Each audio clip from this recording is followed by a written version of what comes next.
Assalamualaikum warahmatullahi wabarakatuh.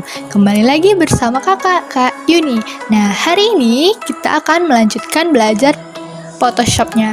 Tapi sebelum itu, seperti biasa, jika kalian menyukai video ini, maka kalian tekan tombol like. Dan jika kalian belum subscribe dan aktifkan loncengnya agar tidak ketinggalan dengan video-video selanjutnya.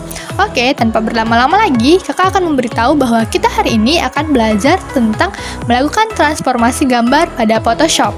Seperti biasa ya, di sini kakak sudah membuka aplikasi Photoshopnya. Kita langsung saja klik file, open, dan cari gambar yang ingin kita uji coba dalam menduplikasinya. Di sini kakak memilih gambar ini, lalu klik open. Gambar sudah terbuka. Nah, yang pertama kakak akan berikan yaitu cara menduplikasi gambar SpongeBob ini. Caranya yaitu kita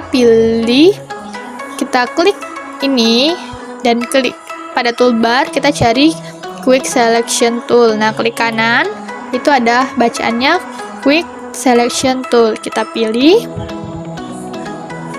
Lalu kita langsung memulai seleksi. Cara menyeleksinya yaitu tahan pada mouse kalian atau keyboard kalian seperti kita memblok kata dalam Microsoft Word seperti biasanya. Ini semua harus dirapikan ya, dan pastikan ini terseleksi dengan baik. Nah, dari seleksi kita terlihat ada yang keluar jalur atau yang ini kita tidak perlu ikutkan duplikat. Nah, maka kita klik di bagian option bar-nya, kita pilih yang tanda min. Itu artinya kita mengurangi seleksi. Nah, seperti ini. Harus hati-hati dan rapi.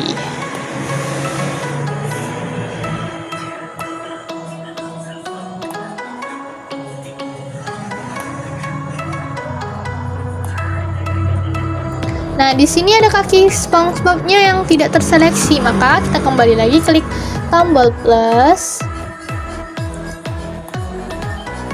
Nah, setelah ini kita klik di menu bar, itu ada tulisan layer. Nah, maka kita pilih duplikat layer. Di sini kita ganti saja namanya karena layernya berbeda, maka kita ganti berbeda. Kalau di sini kan background copy, artinya ini tadi layer yang background. Kalau kalian mau ganti, silakan ganti, tapi jika kalian tidak mau ganti, tidak apa. Nah, di sini kakak ganti misalnya layer 1.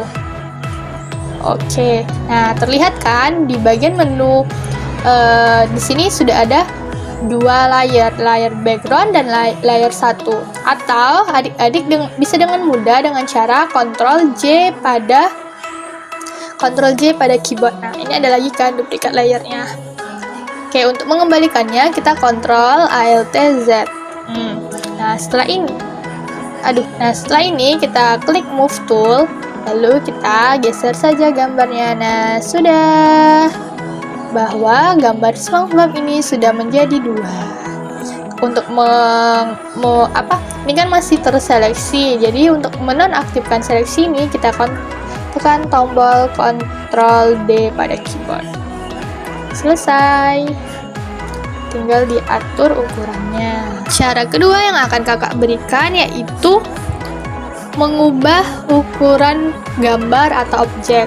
Kita cari lagi gambarnya. Caranya yaitu kita klik image pada menu bar dan kita pilih image size ini ya, atau kalian bisa dengan mudah Ctrl Alt plus I, maka akan muncul tampilan seperti ini.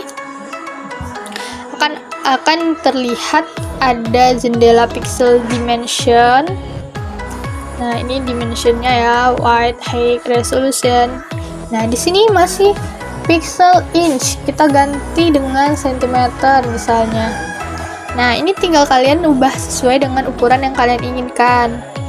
Ini kan width 16,51, tapi coba kita ganti dengan 10 kali 10. Nah, ini juga dia berubah sendiri, dia menyesuaikan secara otomatis, atau bisa juga kita nonaktifkan di sampelnya. Maka ukurannya kita langsung klik OK. Nah, ukurannya langsung berubah dari yang tadi. Itu cara mengubah ukuran gambar. Selanjutnya yang akan kakak beritahu yaitu penggunaan dan fungsi transform tool pada Photoshop. Yang pertama itu adalah free transform. Fungsi free transform yaitu digunakan untuk melakukan perintah atau memutarbalikkan objek, juga bisa melakukan resize pada sebuah objek. Nah, cara melakukan perintah ini yaitu dengan Ctrl T. Maka dia akan berbentuk seperti ini. Nah, setelah kita melakukannya, selain menu free transform, ada lagi menu distort. Kita ulangi lagi, Ctrl T, klik kanan, kita cari distort. Nah, ini distort. Nah, pada fungsi transform tool, fungsi distort ini digunakan untuk melakukan perintah resize dan melakukan pencondongan terhadap arah sudut pandang pada sebuah objek. Cara melakukan perintah ini yaitu dengan seperti tadi, klik kanan, maka kita lihat perbedaannya. Nah, bedanya dengan free transform tadi ini ya. Ini kalau fungsi transform. Play. Nah, ini adalah hasil dari menu distort. Kita kembalikan lagi, Ctrl A, Ctrl L, Z. Selain dua menu tadi, ada lagi yaitu menu scale. Nah, menu scale digunakan untuk perintah resize saja, sama seperti free transform. Namun hanya untuk perintah resize saja ini klik scale, maka dia akan sama seperti free transform tadi, tidak ada yang berubah. Selain free transform, distort, scale, nah di menu free transform ini juga ada menu rotate. Seperti namanya, menu rotate itu berguna untuk perintah dan fungsi juga sama, yang ingin melakukan rotasi terhadap sebuah objek. Coba kita lihat ya.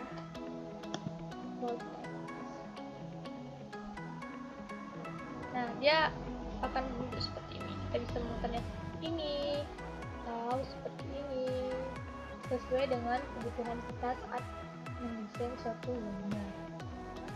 Nah, selanjutnya itu fungsi scale. Ini scale. Fungsi scale digunakan untuk melakukan perintah pencondongan sudut pandang, serta dapat digunakan untuk pergeseran salah satu sisi sebuah objek.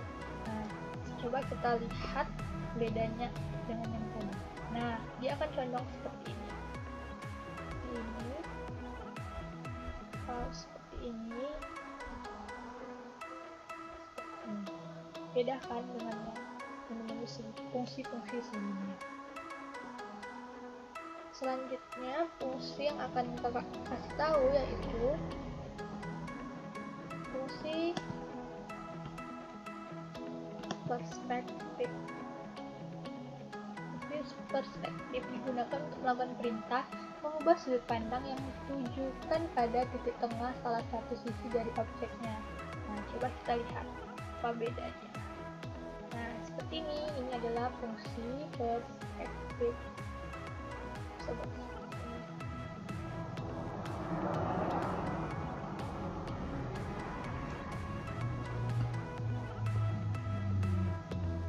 Selanjutnya yaitu menu warp.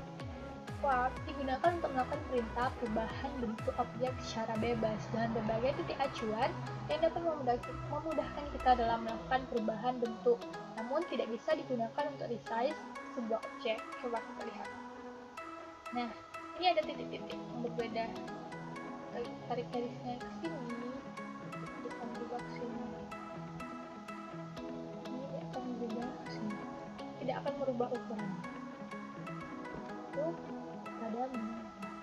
Selanjutnya ada menu rotate angle. Nah, menu rotation angle ini ada rotation 180 derajat, rotation 90 derajat CW, rotation 90 derajat CCW. Nah, langsung saja kita lihat perbedaannya. Kalau rotation 180 derajat seperti ini, kalau rotation 90 derajat seperti ini, kalau rotation 90 derajat CCW seperti ini. Udah tahu kan perbedaan-perbedaannya? Selanjutnya itu ada menu flip. Nah, pada menu flip ini juga ada dua, yaitu flip horizontal dan flip vertikal.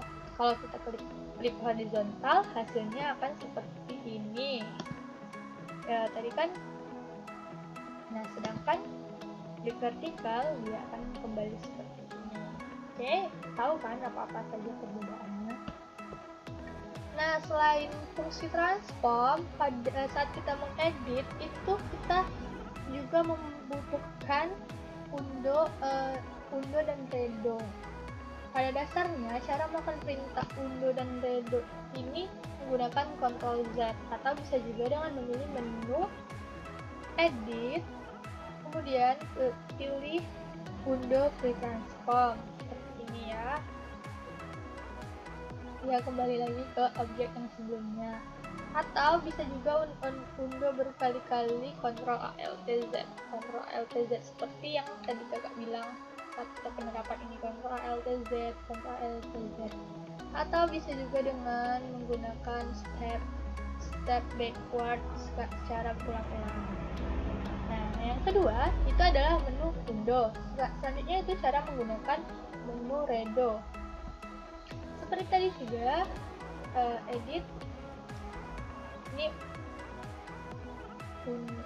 step forward, kalau redo ya. Lihat kembali. Mungkin itu saja pembelajaran kita hari ini. Untuk selanjutnya, untuk pelajaran selanjutnya silakan pantau terus channel kakak. Kakak akhiri, wassalamualaikum warahmatullahi wabarakatuh.